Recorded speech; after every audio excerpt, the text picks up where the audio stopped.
मो परिचय हूँ मुरलीधर दास। आम आसीचु राउरकेलार आइडियल मदन मोहन मंदिर कीर्तन मंडली आम 26 तारिख ठारे पहुँचलु। गत काली बोधे आमर सौभाग्य नाला तीन रथारूढ़ प्रभु जगन्नाथ बलभद्र सुभद्रा आम दर्शन करूँ ना।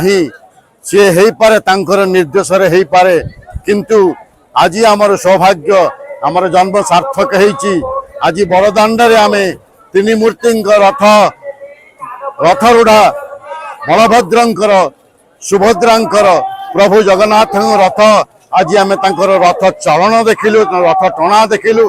से आम राउरकेला तरफ आइडियल कीर्तन मंडली तरफ आपण मानू तथा पुरी क्षेत्रवासी को प्रभु जगन्नाथ को अरुण स्तंभ को गरुड़ स्तंभ को समस्त को कोटि कोटि प्रणाम।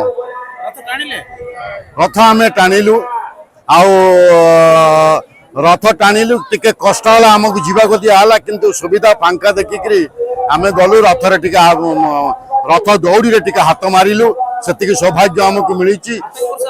प्रत्येक आम 16 वर्ष आसिलु वर्ष चतुर्थ वर्ष मोर पर्टिकुलर मो राउरकेला आम समस्त रहू परम सौभाग्य आज पुरी क्षेत्र रे प्रभु जगन्नाथ दर्शन ये जो प्रकृति ये जो परंपरा जो संस्कृति संस्कार चली आसी से आम समस्ते सौभाग्य परम सौभाग्य मन करूँ। धन्यवाद।